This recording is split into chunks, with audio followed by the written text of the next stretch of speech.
I watched my own offspring steal $30 million from me while I sat frozen in that leather chair, clutching a dusty envelope that would soon become their nightmare. Face it, Mom. You're too old and confused to handle Dad's cash. We're doing you a favor. My hands trembled around that envelope. I couldn't speak, couldn't breathe, just stared at these strangers wearing my children's faces. If you're listening to this story, please stay with me until the end. Hit that like and subscribe button if you believe justice should find its way to those who deserve it, and tell me in the comments what country you're hearing this from. I need to know. My voice is reaching people who understand betrayal. My name is Eleanor Blackwood. I'm 68 years old, and until 3 months ago, I believed family meant everything. I was wrong. That lawyer's office smelled like expensive leather and lies. Richard had been gone for 2 weeks, and here I sat watching our children, Michael, 45, and Sarah, 42, carve up his life's work like vultures picking at bones. The will they presented showed me getting the house and a small pension. Everything else went to them.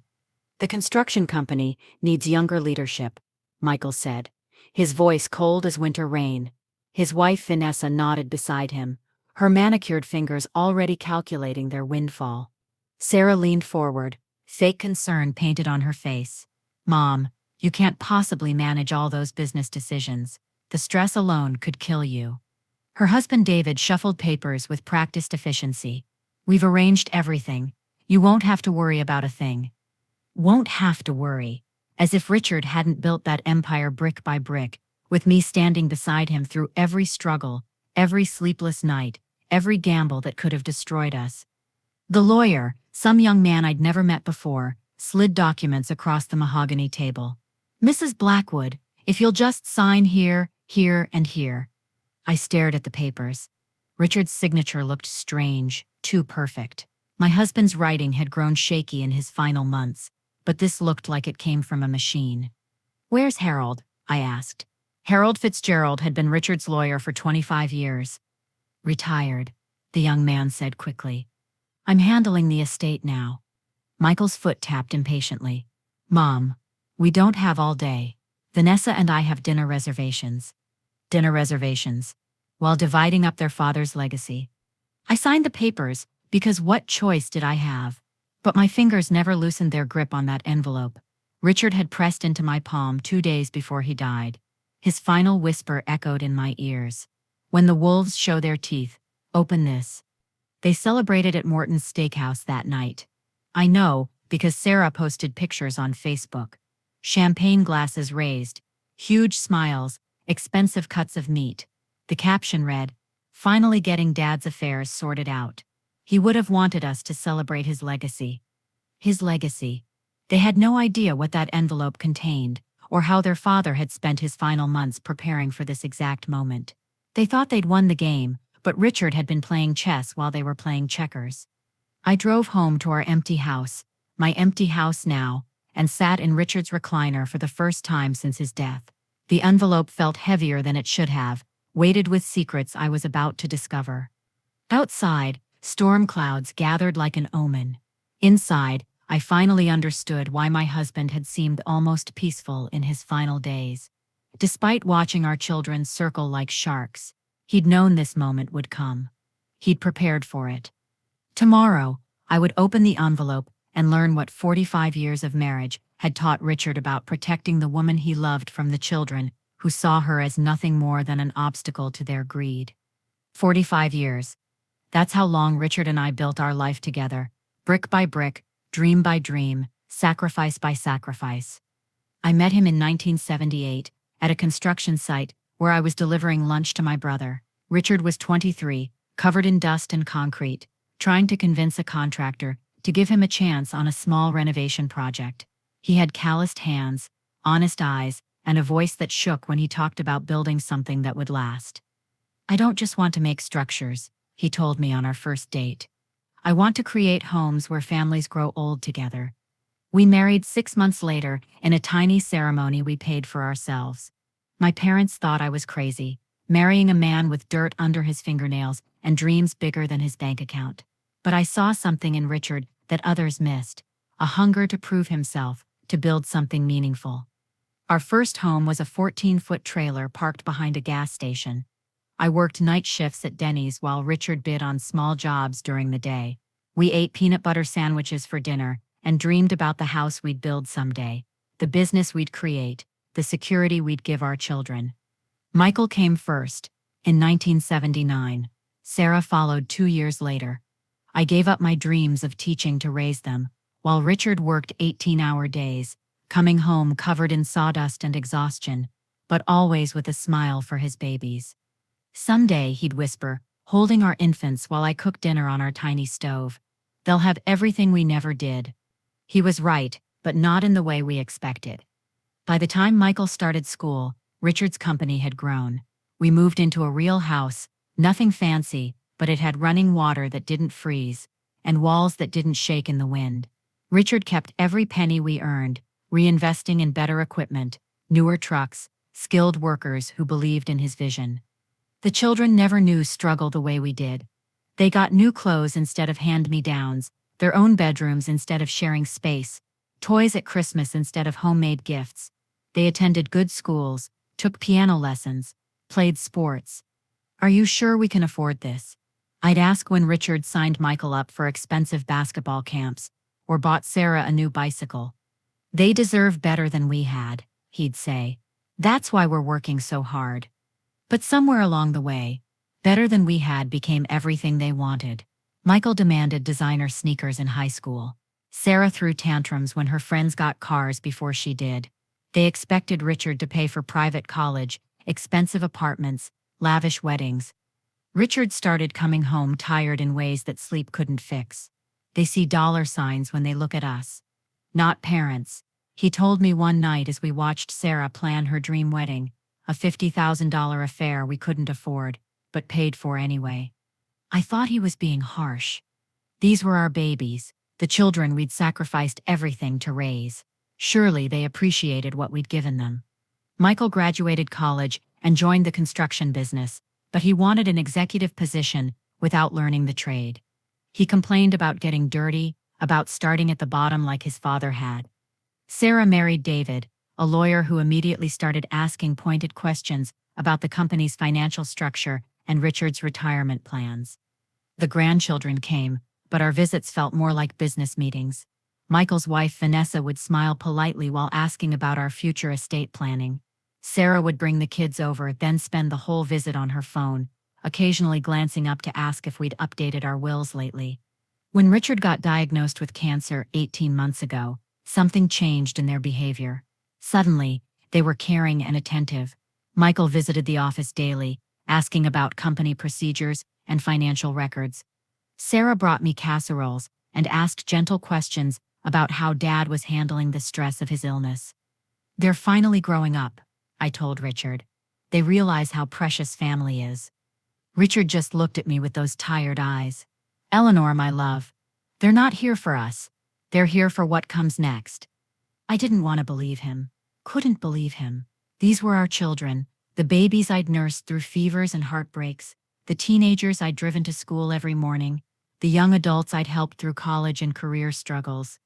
But in his final weeks, when Richard could barely lift his head, I heard Michael on the phone in the hospital hallway. "The old man can't last much longer. We need to get ahead of this inheritance situation before Mom starts getting ideas about charity donations." That night, Richard pressed the envelope into my palm. His voice was barely a whisper. "They're coming for everything. Trust no one but this envelope." He died 3 days later, holding my hand and whispering apologies. I didn't understand until I sat in that lawyer's office, watching our children steal his life's work with documents that bore his forged signature. 45 years of love, sacrifice, and dreams, reduced to signatures on papers that would leave me with nothing but a house and the bitter knowledge that the family we'd built was rotten at its core. The vultures didn't wait long to start circling. 3 days after the will reading, Michael showed up at my door with a locksmith, just changing the office locks. "Mom, security upgrade." Security upgrade. As if I hadn't been handling the company books for 20 years. As if I didn't know every contract, every client, every penny that flowed through Richard's business. I watched from my kitchen window as they changed every lock, installed new security systems, and put up signs declaring the premises off-limits to unauthorized personnel. 40 years of walking into that office, and suddenly I needed permission to enter the building my husband had built from nothing. Sarah came by that afternoon with a stack of papers. "Mom, we need to get your finances organized. Dad left things pretty messy." Messy. Richard kept meticulous records, tracked every expense, knew exactly where every dollar went. But apparently, my name being on half the accounts made things complicated. "We've simplified everything," Sarah said, her voice dripping with false sweetness. "One checking account for your household expenses. We'll handle all the business stuff." I signed the papers because refusing would have meant lawyers and court battles I couldn't afford. Within hours, I discovered they'd left me with barely enough to cover groceries and utilities. The accounts containing hundreds of thousands in savings had vanished into their control. When I called the bank, a nervous representative explained that my children had presented legal documents showing I was no longer competent to manage large financial transactions. No longer competent. At 68, with a sharper mind than either of my offspring possessed. But the money was just the beginning. Richard's car collection, vintage Mustangs and Camaros, he'd restored in our garage over 30 years, disappeared from storage. Michael claimed they were liquidating depreciating assets. He sold them for a fraction of their worth to a dealer who probably resold them at enormous profit. Sarah started showing up with friends, walking through my house like it was a museum. "Mom's got such beautiful antiques," she'd say, running her fingers over furniture. Richard and I had saved years to buy. "She won't need all this space much longer." They discussed my belongings like I wasn't sitting right there. Which painting would look good in Vanessa's new dining room? Whether Sarah's teenagers might want my grandmother's china set? How much the Persian rug in the living room might be worth? The final insult came when they sold Richard's workshop. That tiny building behind our house was his sanctuary. Every tool had its place, every nail and screw sorted into labeled containers. Richard had spent countless hours there, building birdhouses for the grandchildren, fixing broken furniture, creating the small miracles that made our house a home. I found out about the sale when bulldozers showed up. Sarah had sold the entire back lot to developers who planned to build condominiums. They tore down Richard's workshop in an afternoon. 40 years of memories reduced to a pile of splintered wood and twisted metal. "Mom, you'll love this," Sarah said, watching the destruction from my kitchen window. "Property values in the neighborhood are going to skyrocket." Property values, as if I cared about money when they were destroying the last physical reminder of my husband's hands, creating beauty in this world. That night, I ate canned soup and sat in Richard's empty recliner, listening to the construction crews work under floodlights. My children posted pictures from Bermuda on social media. "First vacation since Dad's death," they said. "Time to start living again." Living again. While I sat in a house I could barely afford to heat, eating food that tasted like cardboard, watching strangers build luxury apartments where my husband's workshop used to stand. The neighbors whispered when I walked to the mailbox.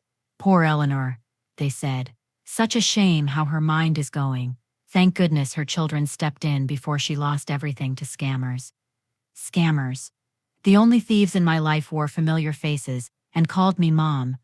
But that envelope sat in my bedroom dresser, waiting. Richard's final gift to me, wrapped in secrets I hadn't yet found the courage to uncover. Some part of me still hoped this was all a terrible mistake, that my children would realize what they'd done and make it right. I was still naive enough to believe love could conquer greed. I would learn better soon enough. My hands shook as I opened Richard's envelope, that cold November night. Inside, I found documents that changed everything I thought I knew about my husband, my children, and the fortune they'd stolen. The first paper was a trust agreement dated 5 years earlier. Richard had quietly transferred $38 million into an offshore account, far beyond the reach of any will or probate court. The construction business, the properties, the investments my children had claimed, all of it belonged to a trust that Richard controlled until his death, and I controlled afterward. But that wasn't the most shocking discovery. At the bottom of the envelope lay a small digital recorder and a note in Richard's handwriting. "Play this when you're ready to know the truth about our children." I pressed play with trembling fingers. Michael's voice filled my bedroom. The old man's getting suspicious. We need to move faster. Sarah responded, I've been researching mental competency laws. If we can prove Mom's declining, we can get power of attorney. My blood turned to ice as I listened to my children plot against us. Vanessa's voice coached Michael through manipulating the family lawyer. David researched ways to have me declared mentally unfit. They discussed timing Richard's death, waiting for the right moment to strike. The most devastating recording was Sarah talking to someone I didn't recognize. Once we get the inheritance, we'll visit Mom maybe once a year. Christmas, if we're feeling generous, that's more than she deserves.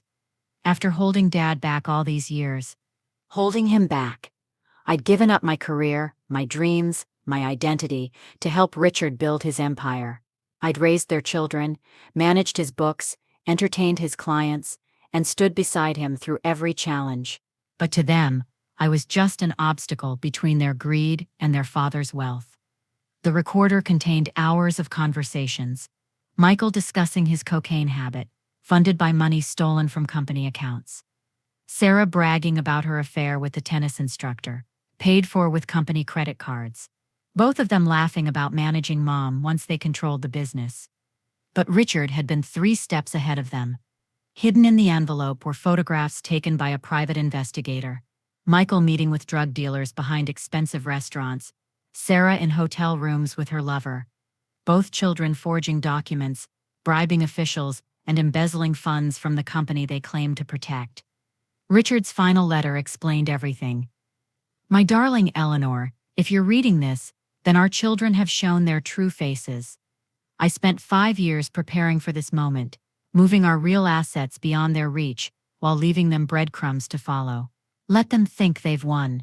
Let them spend and celebrate, then show them what real power looks like. Real power. Richard hadn't just protected our fortune, he'd built a trap that would destroy our children the moment they stepped into it. Every dollar they'd stolen belonged to the trust. Every transaction they'd made was technically theft from a legal entity they had no right to access.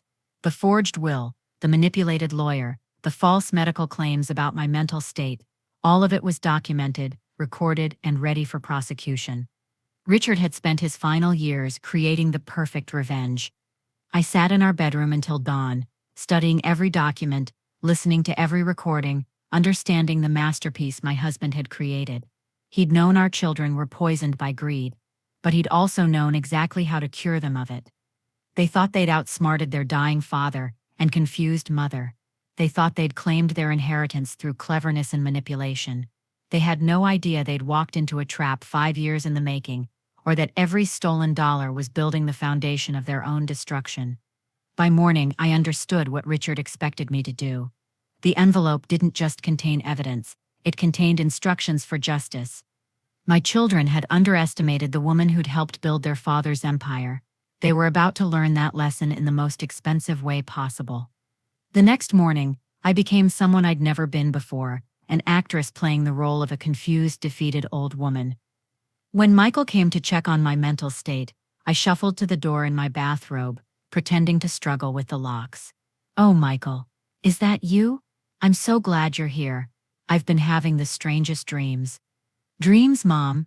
His eyes lit up with calculated concern. About your father. He keeps telling me to look for important papers, but I can't remember where I put anything anymore. I let my voice quaver, watched him lean forward hungrily. Maybe I could help you look, Mom. Dad probably left some documents that need organizing. I pretended to consider this, then nodded gratefully. Would you? I get so confused these days. Sometimes I forget what year it is. Michael spent 2 hours searching through Richard's study, while I played the perfect victim, bringing him tea with shaking hands, asking the same questions repeatedly, appearing increasingly fragile and dependent. But while he searched for documents that didn't exist, I was memorizing every lie that fell from his lips, every moment of false compassion, every calculation behind his caring facade. The performance worked perfectly. By the time he left, Michael was convinced I was developing dementia rapidly. He called Sarah from my driveway.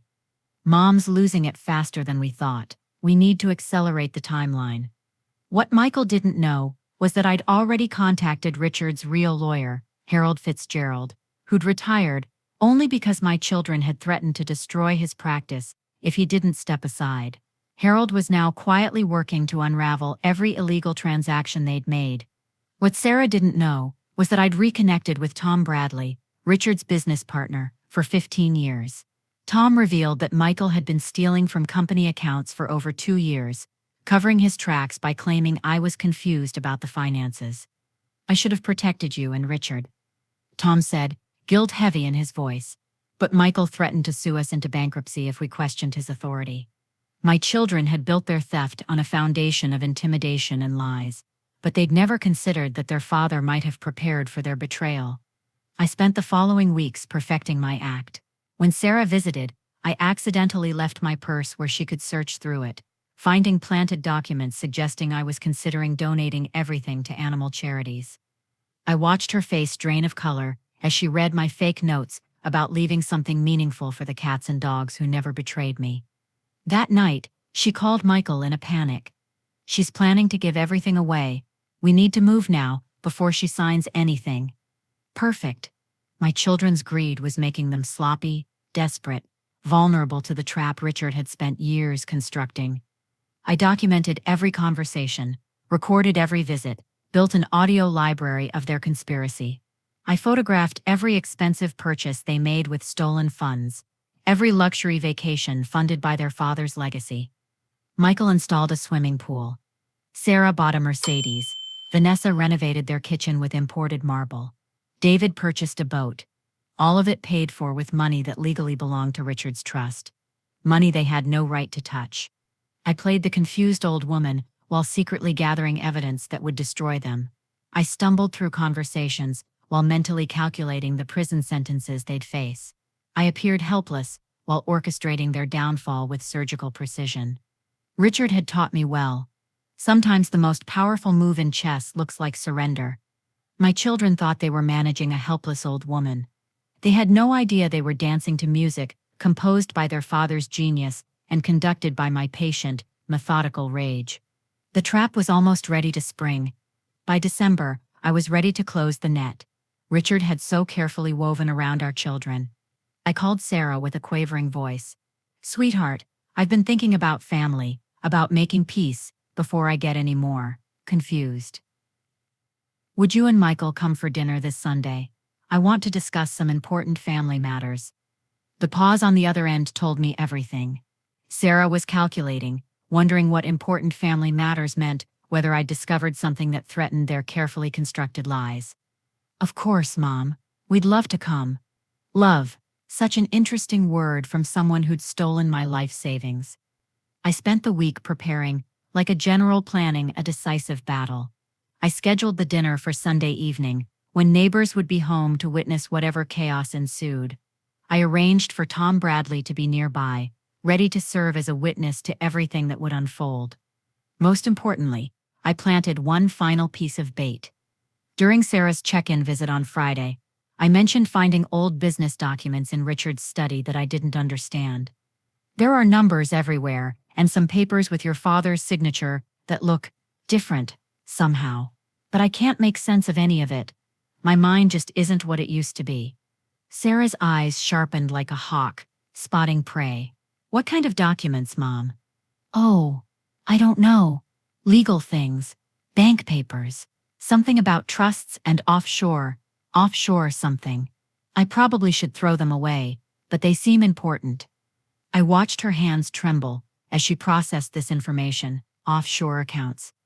Trust documents, papers that could unravel everything they'd built on stolen foundations. That afternoon, she called Michael. "Mom found something. Documents about offshore accounts and trusts. We need to get those papers before Sunday dinner." But there were no papers to find. The real documents were safely locked in Harold Fitzgerald's office, along with copies stored in 3 different security deposit boxes. My children were chasing shadows while I prepared to step out of the darkness and into the light. Sunday arrived cold and gray, storm clouds gathering like an omen. I set the dining room table with our wedding china, placed Richard's portrait where he could watch over the proceedings, and activated the recording devices I'd hidden throughout the house. Michael and Sarah arrived with their spouses, fake smiles plastered over barely concealed desperation. Vanessa clutched her purse like a weapon. David's eyes swept the room, probably calculating the value of everything he saw. "Mom, you look wonderful," Michael lied, studying my face for signs of the mental decline they'd fabricated. "Thank you, sweetheart. I've been feeling much clearer lately, almost like the fog is lifting." I served dinner while playing my role perfectly, asking repeated questions, appearing confused about recent events, mentioning the mysterious documents I'd found in Richard's study. "I just don't understand all those numbers and legal words," I said, watching their faces tense with barely controlled anxiety. "Maybe after dinner you could help me figure out what they mean." "Of course, Mom," Sarah said quickly. "We're here to help with anything you need." Help. They'd helped themselves to $30 million while leaving me to eat canned soup in a house I could barely afford to heat. After dinner, I excused myself to the kitchen, ostensibly to prepare coffee. Instead, I retrieved Richard's laptop from its hiding place and returned to the dining room, where my children waited like wolves, circling wounded prey. "I found this old computer in your father's study," I said, fumbling with the power button. "He always said it contained something important. But I can't figure out how these things work." I pretended to accidentally click on a video file, then stepped back as security footage from Richard's office began playing on the screen. The room fell silent as they watched themselves stealing from their father's company, Michael taking cash from the safe, Sarah forging documents, both of them meeting with corrupt lawyers and discussing how to manipulate their declining mother. Michael lunged for the laptop. "Mom, you're having another episode. This isn't real." But I'd already uploaded everything to cloud storage. The evidence was beyond their reach now, backed up in multiple locations, ready to destroy them completely. "Sit down, Michael," I said, my voice losing its quaver for the first time in months. "We're going to watch all of it." The dinner table became a courtroom as video after video played, revealing the depth of their betrayal. Sarah broke down sobbing. David tried to claim ignorance. Vanessa screamed that I was manufacturing evidence because of my mental illness. But I wasn't the confused old woman anymore. I stood at the head of the table, surrounded by the children who'd tried to steal my life, and spoke with a voice that carried 45 years of love, transformed into perfect, crystalline justice. "Children," I said quietly, "we need to have an honest conversation about theft, lies, and consequences." The transformation was complete. The confused, helpless old woman they'd been manipulating vanished like smoke, replaced by someone they'd never bothered to know, the steel-spined woman who'd helped Richard build an empire from nothing. I walked to Richard's portrait and touched the frame gently. "Hello, darling. I hope you're watching this." Then I turned to face my children, my former children, with a stack of documents that would destroy their lives. "Let me tell you what your father really left behind," I began, placing the first folder on the table. $38 million in an offshore trust that you never knew existed. A trust that owns everything you thought you'd stolen. Michael's face went white. "That's impossible. We saw the will. We have the legal documents." "You have forgeries," I replied calmly. "Very expensive forgeries that constitute multiple felonies. Your father suspected your greed years ago and moved our real assets beyond your reach." I opened the second folder, revealing photographs of Michael with drug dealers, receipts for cocaine purchases, bank records showing stolen company funds, financing his addiction. "Michael, you've embezzled over $4 million to support your habit. Every transaction is documented. Your dealer has been cooperating with federal investigators for 6 months." Sarah tried to stand, her legs shaking. "Mom, you don't understand what you're doing. You're sick. You need help." "I understand perfectly." I opened Sarah's folder, spreading hotel receipts and private investigator photos across the table. "Your affair with James Morton has cost the company $200,000. Company credit cards for hotels, gifts, trips, all documented, all illegal." David stared at the evidence of his wife's betrayal, his face cycling through shock, rage, and calculation. Vanessa backed toward the door, probably planning her escape before the law arrived. But I wasn't finished. "The most interesting discovery," I continued, "is how you plan to have me declared mentally incompetent." David researched the legal procedures. Sarah contacted elder care facilities. Michael spread rumors about my declining mental state to family friends and business associates. I activated the small recorder Richard had hidden in his study. Their voices filled the room, plotting my imprisonment, celebrating their anticipated inheritance, laughing about visiting me once a year after they'd stolen everything. Elder abuse, I said. Matter-of-factly, conspiracy to commit fraud. Financial exploitation of a vulnerable adult. The district attorney is very interested in your case. Sarah collapsed into her chair, sobbing. We just wanted what was fair. Dad never appreciated everything we sacrificed. Sacrificed? My voice could have cut glass. You sacrificed nothing. I sacrificed my career to raise you. Your father sacrificed his health building a business you've destroyed. You sacrificed only your integrity, which apparently wasn't worth much. Michael tried one last desperate play. Mom, we can work this out. We'll return the money. We'll make everything right. Return what money? I opened the final folder. Every dollar you've spent belongs to the trust. You've been stealing from a legal entity you have no right to access. Every purchase, every vacation, every luxury you've enjoyed was paid for, with funds that aren't yours. I walked to the window, looking out at the police cars that were pulling into my driveway right on schedule. The FBI will be here momentarily, I said conversationally. I've been cooperating with their investigation for 2 months. Tax evasion, wire fraud, money laundering, conspiracy, elder abuse. They have enough evidence to ensure you'll both serve significant prison time. Vanessa was crying now, finally understanding that her comfortable life was about to disappear. David sat in stunned silence, calculating how quickly he could divorce Sarah and distance himself from her crimes. But Michael found his voice one last time. You vindictive old bitch, you'll regret this. I smiled, for the first time in months. No, Michael, I'll sleep better tonight than I have since your father died. Because finally, justice is being served. The FBI agents knocked on my door at exactly 8 o'clock. I let them in with dignity, introduced them to my children, and watched as handcuffs clicked around the wrists that had signed forged documents and stolen my husband's legacy. You have 48 hours to return every stolen dollar. I told them earlier, but we all knew they'd spent money they didn't have, borrowed against assets they didn't own, built lives on foundations of theft and lies. There was nothing to return, nothing to salvage, nothing left but consequences. As they led my children away, I whispered to Richard's portrait, "They underestimated us, darling. They thought love made us weak.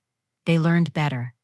Dawn came quietly, FBI agents appearing at both children's homes, like avenging angels. I watched from my kitchen window as Michael was led away in handcuffs, Vanessa screaming curses from their front porch, while reporters captured every moment for the evening news. Sarah's arrest happened at the country club, in front of her entire social circle. The humiliation was perfect, complete exactly what she deserved, after spending years spreading lies about my mental decline. The bail hearing was a masterclass in justice delayed, but not denied. I testified as a strong, coherent victim, rather than the confused elderly woman they'd painted me as. My words were calm, precise, devastating. Your Honor, my children systematically stole $30 million while convincing everyone I was mentally incompetent. They forged documents, bribed officials, and planned to institutionalize me once they'd secured complete control of assets that were never legally theirs. The judge denied bail. Flight risk, he said. The severity of financial crimes, the sophisticated nature of their conspiracy. Michael and Sarah sat in orange jumpsuits, finally understanding that their father's trap had closed around them with mathematical precision. They'd played a game they thought they understood, never realizing they were puppets dancing to Richard's choreography. The courtroom revelation of my true financial situation sent shockwaves through our community. The offshore trust contained over $40 million, making me one of the wealthiest women in the state. While my children faced complete ruin, I emerged from their betrayal richer and stronger than ever. Michael's drug addiction became public record, destroying his reputation in the business community. Construction contracts were canceled. Professional relationships evaporated. The empire Richard had built was tainted by his son's crimes. Sarah's affairs were exposed during her divorce proceedings, as David produced his own evidence of her infidelity to protect his family's assets. She lost everything: husband, children, social standing, freedom. I reclaimed Richard's construction company within a week, firing corrupt employees and implementing ethical business practices my husband would have admired. Tom Bradley became my partner, helping rebuild what Michael's greed had nearly destroyed. The foundation I established for elder abuse victims grew quickly, funded by the wealth Richard had protected and the justice he'd orchestrated. We provided legal aid, counseling, and support services for elderly people whose families had betrayed them. Former friends of my children approached me with apologies, admitting they'd suspected exploitation, but hadn't known how to intervene. "We should have helped you," they said. "We should have seen what they were doing." But Richard had seen. Richard had known. Richard had prepared. I sold the family home too, filled with bitter memories to provide comfort anymore. My new house was smaller but filled with light, surrounded by gardens I planted myself, decorated with artwork that made me smile rather than mourn. The community that once whispered about poor Eleanor now respected my strength and intelligence. Invitations arrived for charity events, social gatherings, business meetings. People wanted to hear my story, learn from my experience, understand how I'd survived such devastating betrayal. But the most meaningful moment came when I visited Richard's grave on what would have been our 46th anniversary.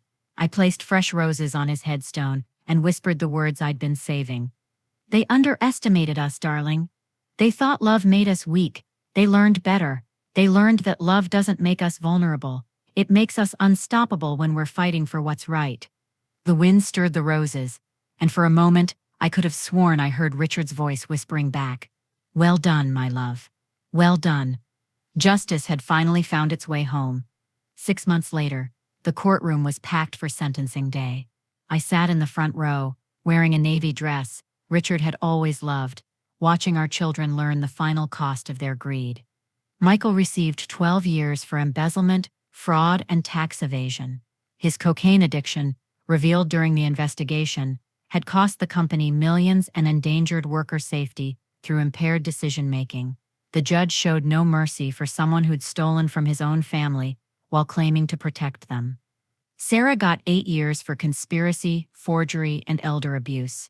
Her affair had cost the company hundreds of thousands, but her systematic emotional abuse of me weighed heavily in the sentencing. "You exploited your mother's love and trust," the judge said, turning family bonds into weapons of financial manipulation. Both lost their professional licenses permanently. Michael could never work in construction again. Sarah's real estate career was over. They faced decades of debt from legal fees and restitution orders they'd never be able to pay. When asked if I wanted to deliver a victim impact statement, I stood slowly, feeling Richard's presence beside me. "Your Honor, my children's betrayal nearly destroyed my faith and family. They convinced our community that I was mentally declining while they systematically stole my husband's life's work. They planned to institutionalize me once they'd secured complete control of assets that were never theirs." I paused, looking directly at Michael and Sarah for the first time since their arrests. But their betrayal also revealed strength I didn't know I possessed. They taught me that blood doesn't guarantee loyalty, that family is something you choose rather than inherit. For that painful lesson, I'm almost grateful. The courtroom was silent as I announced my decision to donate Richard's construction company to the local trade school, ensuring his legacy would help young people build honest careers rather than enable entitled criminals. My husband always said he wanted to create something that would last. Through this school, his knowledge and values will live on in the hands of workers who understand that success comes from skill and integrity, not theft and manipulation. Former friends of my children filled the gallery, some offering support while others distanced themselves from the scandal. Vanessa faced her own charges for money laundering. David's divorce from Sarah left him financially devastated, but legally clear. The foundation I'd established had grown beyond my wildest expectations. We'd helped over 200 elderly abuse victims find justice and support. My story resonated globally. Letters arrived from women worldwide who'd found strength in my example. I'd discovered talents suppressed during 40 years of devoted marriage. Painting filled my evenings with color and creativity. Cooking classes introduced me to cuisines Richard had never wanted to try. I was even considering writing a book about financial abuse and recovery. My health had improved dramatically since removing the toxic stress of family betrayal. Doctors noted that my blood pressure had normalized, my sleep had improved, and my overall vitality suggested years had been added to my life expectancy. I maintained relationships with Richard's extended family and longtime friends, creating a chosen family based on mutual respect rather than blood obligation. These bonds felt stronger than anything I'd shared with my biological children. The most satisfying moment came when Sarah sent a letter from prison asking for forgiveness and financial help. I read it once, then burned it without response. Some bridges, once destroyed by betrayal, cannot and should not be rebuilt. That evening, I sat in my new garden, tending roses I'd planted myself. The sunset painted everything golden, and wind chimes played Richard's favorite melody in the distance. I'd survived the worst betrayal imaginable, and emerged stronger, wealthier, and more at peace than I'd been in years. My children had tried to steal my future, but instead had given me the gift of understanding my own resilience. Justice wasn't just about punishment, it was about reclaiming the power they'd tried to steal and using it to build something better than what they'd destroyed. 2 years after the arrests, I stood before a conference room filled with social workers, lawyers, and advocates, sharing my story of survival and transformation. Elder abuse doesn't always look like physical violence, I told the audience. Sometimes it wears the face of loving children who convince everyone that theft is protection, that exploitation is care, that isolation is in your best interest. My foundation had helped hundreds of victims, providing legal aid, counseling, and financial recovery services. We'd lobbied for stronger elder abuse laws, trained professionals to recognize financial exploitation, and created support networks for survivors rebuilding their lives. The speaking engagements came monthly now: conferences, support groups, universities studying family dynamics and financial crime. My story resonated because it proved that age doesn't equal vulnerability, that even devastating betrayal can become a source of strength. I'd built genuine friendships with other survivors, women who understood the unique pain of family betrayal. We met monthly for dinner, sharing victories and setbacks, celebrating each small step toward healing and independence. My comfortable lifestyle continued through the trust Richard had established, but I lived modestly, preferring experiences over possessions. Travel had become a passion, countries I'd never had time to explore, while caring for family, cultures that valued elderly wisdom rather than dismissing it as obsolescence. The painting classes had evolved into a serious hobby. My landscapes captured the beauty I'd discovered in my newfound freedom. Sunsets over mountains, I'd climbed alone, ocean waves, I'd watched without anyone demanding my attention, gardens I'd cultivated with my own hands. Harold, the kind widower I'd met through volunteer work, had become a dear companion. We took cooking classes together, attended concerts, shared books and conversations about literature and life. At 70, I was learning that love could exist without sacrifice, that companionship could enhance rather than diminish personal growth. My health continued improving. The chronic stress that had plagued my final years with Richard had vanished completely. I slept peacefully, woke refreshed, approached each day with energy and purpose I'd forgotten I possessed. Michael and Sarah had served their sentences, but remained permanently estranged. I felt no sadness about this separation. Some relationships, once poisoned by betrayal, are better left buried. Their absence created space for healthier connections with people who valued my company rather than my assets. The trade school bearing Richard's name thrived, training young people in construction trades with emphasis on ethics and integrity. I visited regularly, watching students learn skills that would support honest families, build communities, create legacy through labor rather than manipulation. Yesterday, I received a letter from a woman in Australia whose daughter had tried to steal her inheritance. She'd read about my story online and found the courage to fight back, successfully recovering her assets and pressing charges against the child who'd betrayed her trust. "You showed me that we're never too old to become who we were meant to be," she wrote. "Thank you for proving that justice delayed is not justice denied." Tonight I sit in my garden at sunset, wearing Richard's wedding ring on a chain around my neck. The roses I planted are blooming magnificently, their fragrance sweet in the evening air. Harold will arrive soon for dinner, grilled salmon and fresh vegetables from my garden, wine from a vineyard we visited last month. We'll talk about books and travel plans, share stories about our past and dreams for our remaining years. I share this story not for sympathy, but to remind you that we're stronger than we know. If my words have touched your heart, please share this with someone who needs to hear it. Tell me in the comments where you're listening from and if you've ever found strength you didn't know you had. Subscribe if you believe that justice, even when delayed, always finds its way to those who deserve it. Until next time, remember, we're never too old to become who we were meant to be. The wind chimes sing Richard's melody, and I whisper to his memory, "Thank you for teaching me that revenge isn't about destruction, it's about reclaiming the power they tried to steal and using it to bloom in ways they never imagined possible."